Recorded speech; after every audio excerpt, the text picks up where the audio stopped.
Hello दोस्तों, जैसा कि आपको पता होगा कि जूनियर असिस्टेंट 5500 वारे की टाइपिंग लगी है।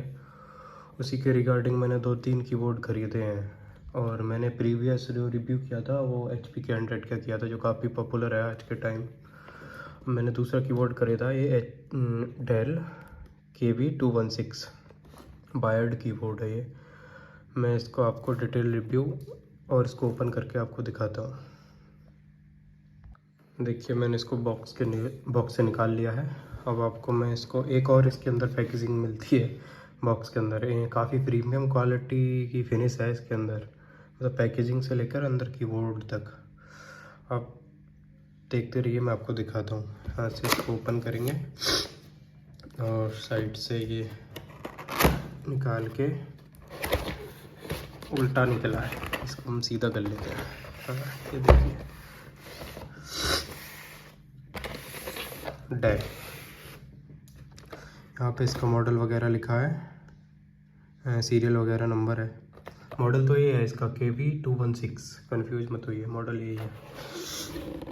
तो हम इसको निकाल लेते हैं बॉक्स से बाहर।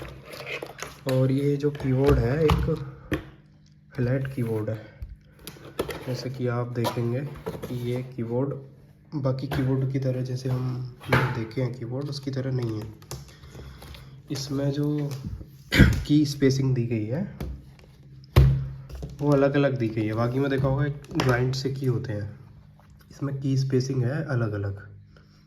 आपको क्लियर दिख रहा होगा कितने दूर दूर डिस्टेंस पे इसकी की लोकेटेड है। तो ये फ्लैट कैटेगरी की कीबोर्ड में आता है। काफ़ी अच्छा कीबोर्ड है, बहुत प्रीमियम और बिल्ड क्वालिटी बहुत अच्छे लेवल की है इसकी।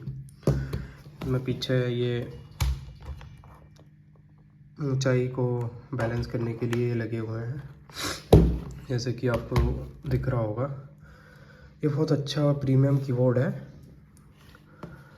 जूनियर असिस्टेंट टाइपिंग के लिए आप इसे यूज कर सकते हैं। आपको अगर डिफरेंट कीबोर्ड पे एक्सपीरियंस चाहिए तो इसे आप यूज कर सकते हैं। आप इसे देख सकते हैं सही से। इसकी प्राइसिंग भी मैं आपको बताऊंगा। ये इसका बॉक्स है, इसकी प्राइसिंग भी लगभग अराउंड 500 है। ये काफ़ी अच्छा कीबोर्ड है। मैंने ट्राई किया इसे 2-3 दिन, काफ़ी अच्छा है। अगर इस पर आपकी फिंगर्स गो थ्रू हो जाती हैं तो ये काफ़ी अच्छा आपको एक्सपीरियंस देने वाला है टाइपिंग में। आप चाहें तो इसे इस पर भी बाई कर सकते हैं, इसे बाई करके इस पर टाइपिंग प्रैक्टिस कर सकते हैं। धन्यवाद।